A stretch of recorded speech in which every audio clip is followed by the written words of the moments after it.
Norway officially kingdom of Norway, देश की आबादी, राजधानी, टूरिज्म, नॉर्वे घूमने का खर्चा, ये सारी जानकारी आपको यूट्यूब पर मिल जाएगी। अगर मैं आपको वही बताऊंगा तो वीडियो कोई नहीं देखेगा, इसलिए आपके लिए लेकर आया हूँ एक ऐसी जानकारी जिसके बारे में कोई नहीं जानता।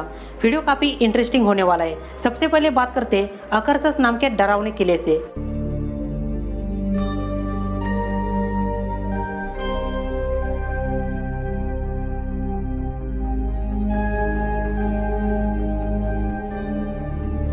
देश की राजधानी ओस्लो में एक ऐतिहासिक किला है जिसे 14वीं सदी में बनाया था।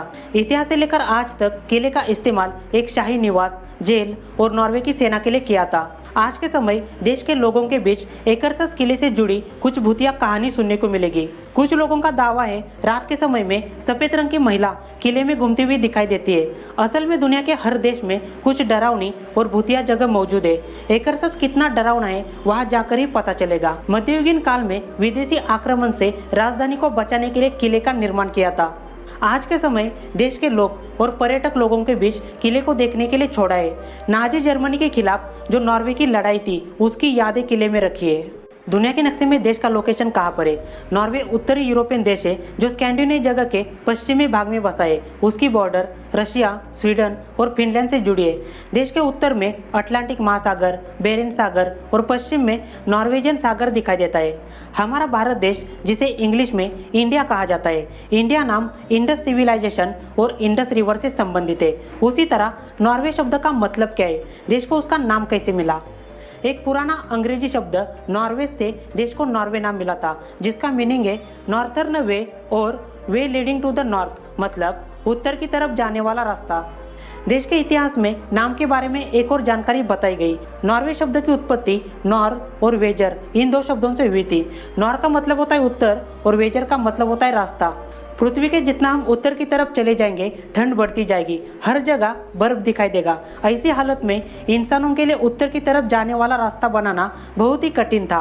बर्फीले पहाड़, घने जंगल और समुद्री तट देखने के लिए पर्यटक देश के उत्तरी भाग में नॉर्थ नाम की जगह पर चले जाते हैं, जो देश का सबसे बड़ा क्षेत्र और उत्तर में सबसे बड़ा फैला हुआ एरिया है।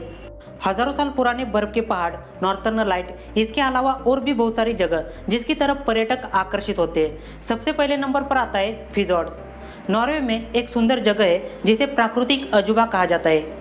दोनों तरफ बड़े पहाड़, बीच में मीठा पानी, छोटे बड़े जहाज और नौकाएं पर्यटक लोगों को फिजोर्ड का नज़ारा दिखाते हैं। दूसरे नंबर पर आता है किजर बोल्टन, देश की एक सुंदर जगह जिसे अपनी अनोखी पहचान के लिए जाना जाता है। एक पत्थर का टुकड़ा जमीन से 985 मीटर की ऊंचाई पर है, जिसको देखने के लिए और वहां पर खड़े रह के सेल्फी लेने के लिए पर्यटक काफी उत्सुक होते हैं। किजर बोल्टन पर जाना बिल्कुल भी सुरक्षित नहीं है। एक गलत कदम आपकी जान को खतरे में डाल सकता है। केवल अच्छी तैयारी के साथ और अनुभवी ट्रेकर के साथ किजर बोल्टन पर जा सकते हो।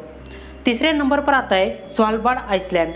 जितना हम देश के उत्तर की तरफ चले जाएंगे एक आइसलैंड दिखाई देगा जिसका नाम है स्वालबार्ड। कहा जाता है कि आइसलैंड पर रहना खतरों से खाली नहीं।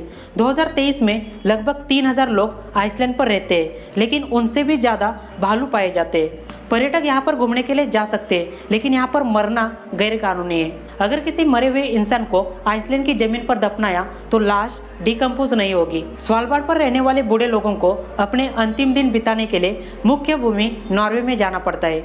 यहाँ की प्रेग्नेंट महिलाओं को मेडिकल और हॉस्पिटल फैसिलिटी ना मिलने की वजह से मुख्य भूमि नॉर्वे में जाना पड़ता है। फिर भी पर्यटक बनकर आप यहाँ पर कुछ दिन के लिए घूमने के लिए जा सकते हो।